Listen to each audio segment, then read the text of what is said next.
Hi guys, welcome and welcome back to first lecture of plastic culture. So let's get started. Plastic culture is the use of plastics in agriculture. Plastic culture का simple meaning है कि agriculture में हम plastic को कहाँ कहाँ use कर रहे हैं, कैसे यूज़ कर रहे हैं एंड प्लास्टिक को यूज़ करने से क्या क्या हमें बेनिफिट्स मिल रही हैं। So horticulture, water management, food grain storage and related areas, हर जगह पे प्लास्टिक का यूज़ है ही।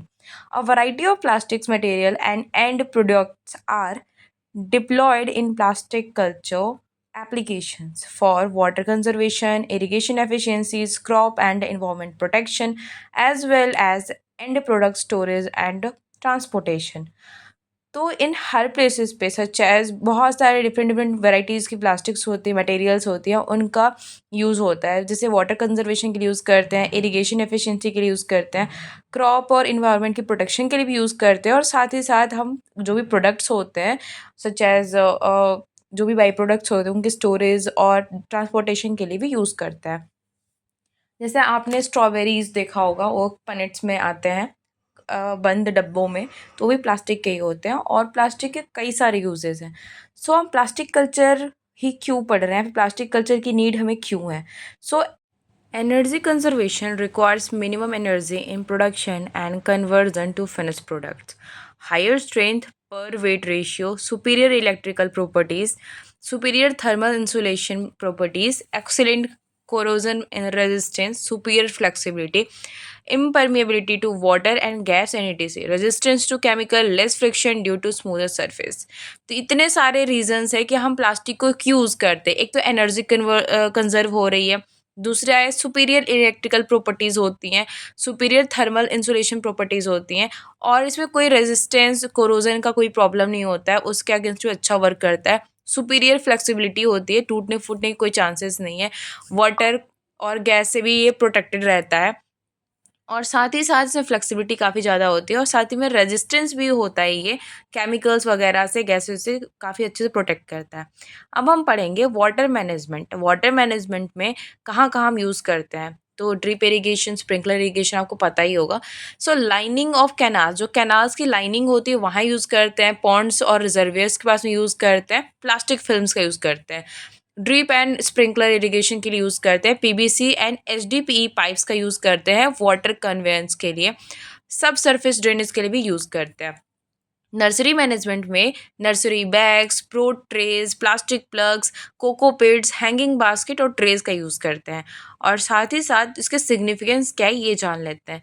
तो सिग्निफिकेंस ऑफ प्लास्टिक्स में, plastic culture technology has been prove to enhance the productivity and profitability world wide.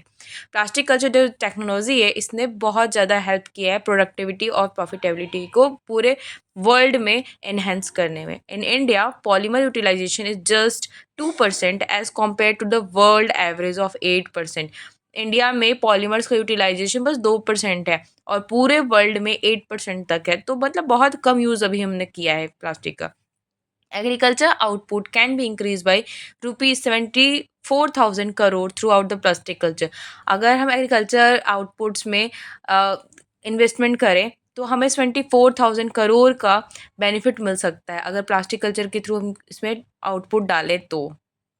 तो बहुत सारे सिग्निफिकेंस हमें मिलने वाले प्लास्टिक कल्चर से। पहला है प्रोडक्शन इंप्रूवमेंट, 50 to 60% तक का हमारा प्रोडक्शन बढ़ जाएगा। वाटर सेविंग्स की बात करेंगे तो 60 to 70% इंप्रूवमेंट हो जाएगी।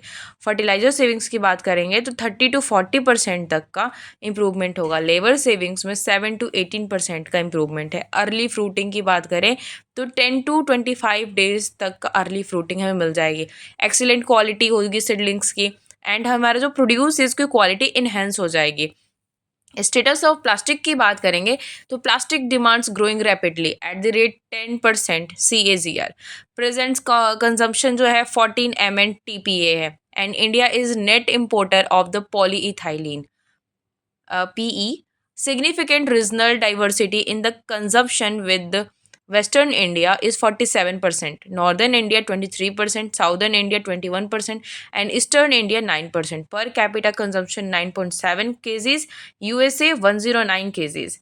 ओके, तो ये था हमारा स्टेटस ऑफ प्लास्टिक, हमारे इंडिया में क्या स्टेटस रहा है अभी है, तो ये भी हमारे सिलेबस में था जो कवर हो गया।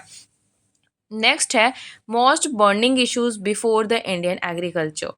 low productivity, ever increasing population, resources poor farmer, im- improper use of the natural resources, uncertain and varying climate conditions, subtle as well as temporal. Climate changes needed diversification, hindrance due to the climate and other natural resources and the socio-economics.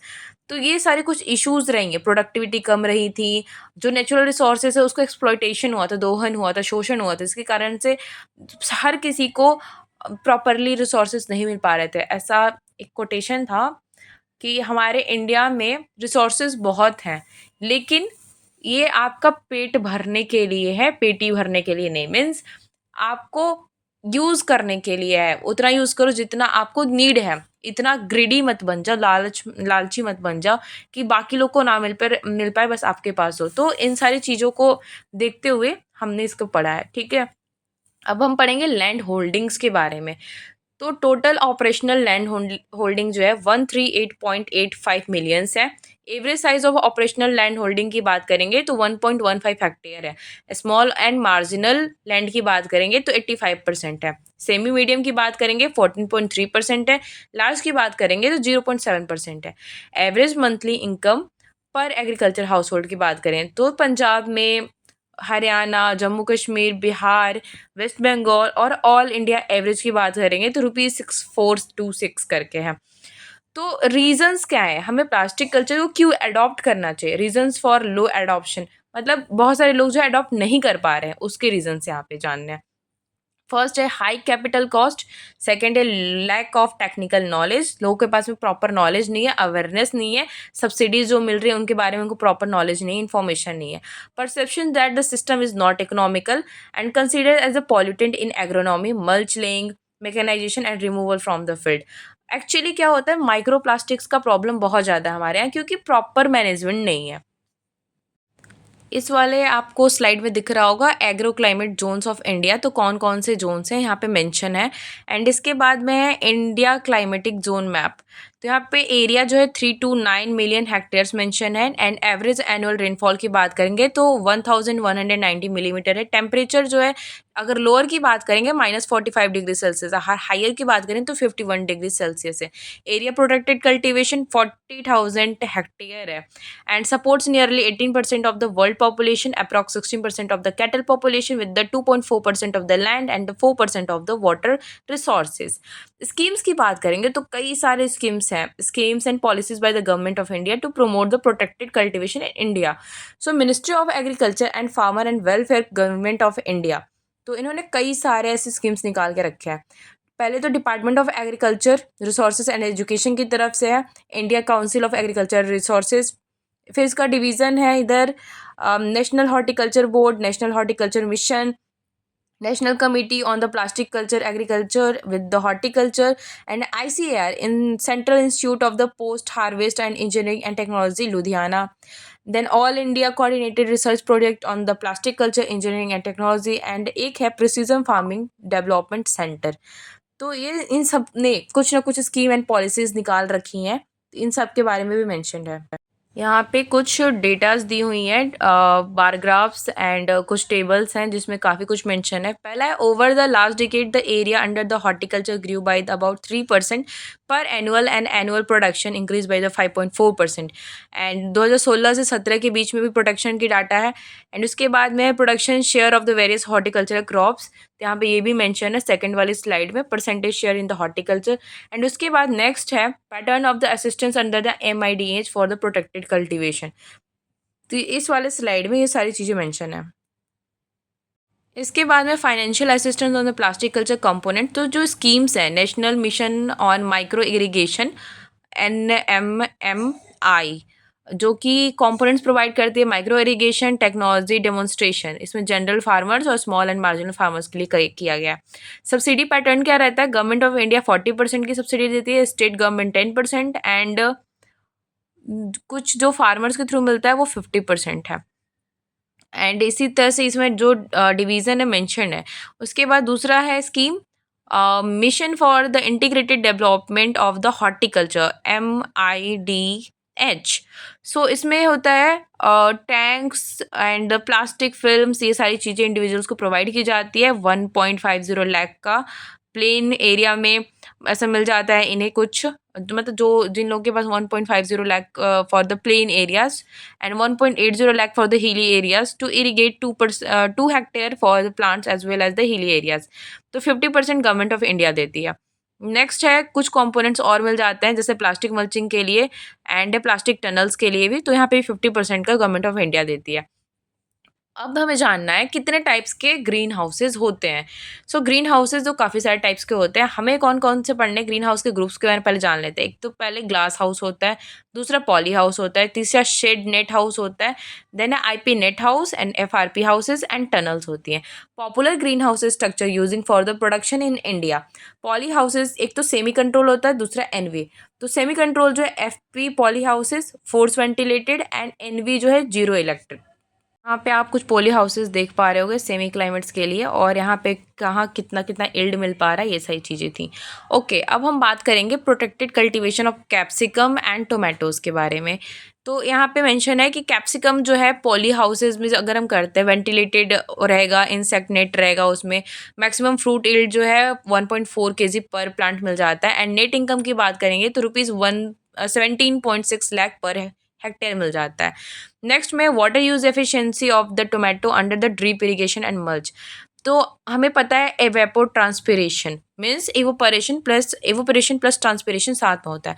तो evapotranspiration based irrigation scheduling was developed for the tomato to be irrigated by the drip irrigation and irrigation requirement of the 128.97 means 43.27 litre per plant चाहिए होगा।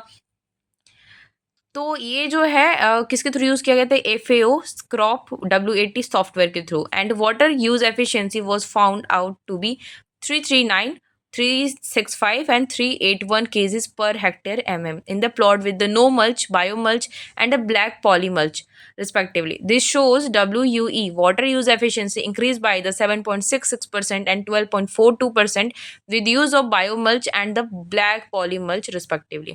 तो effects क्या होते हैं coloured plastic मल्चेस का अगर use कर रहे हैं हम टोमेटो क्रॉप पे, तो उसके इफेक्ट क्या होंगे। रेड प्लास्टिक मल्च बेटर होते हैं। क्रॉप पैरामीटर की बात करेंगे, प्लांट हाइट जो है 95.50 सेंटीमीटर थी।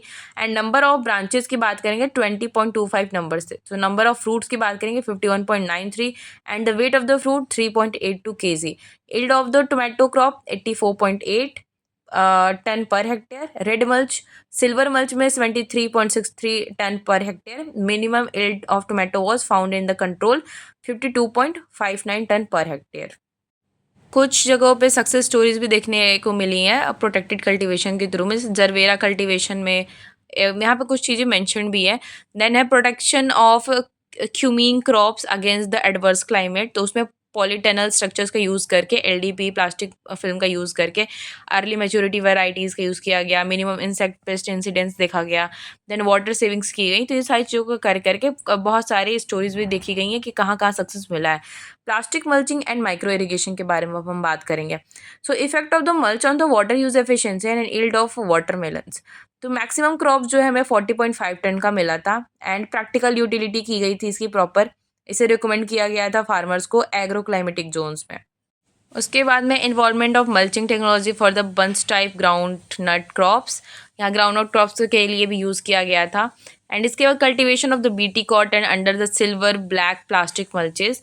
Then a quonset shape GI frame जो पॉली हाउसेज होते हैं वहाँ पे भी इसका यूज़ हो जाता है।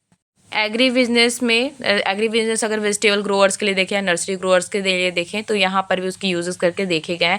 ये सारे प्रूवन है, रिसर्च टाइप में हो रखी है।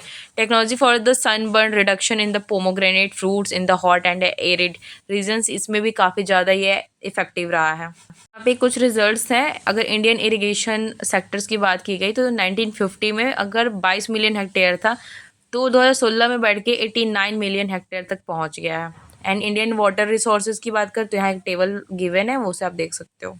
वाटर प्रोडक्टिविटी की बात करें तो average 0.37 kgs per million hectare है। Net irrigated area 88 million hectare है। माइक्रो इरीगेशन 7.8 मिलियन हेक्टेयर है। Potential for the micro irrigation 69.5 million hectare है। Water availability versus water management and multiple use of waters. So use of the harvested water कहाँ कहाँ कर सकते हैं plastic के help से, एंड इसके बाद में कैसे कैसे एल्ड्स जो है इंप्रूव हुई हैं, ये सारी चीज़ें यहाँ पे क्रॉप्स कुछ दिए हुए हैं, इंक्रीज यील्ड एंड वाटर कितना सेव हुआ है। तो इसके साथ में हमारा ये लेक्चर ख़त्म होता है। So thanks for watching, love you all, bye bye, see you soon in next video.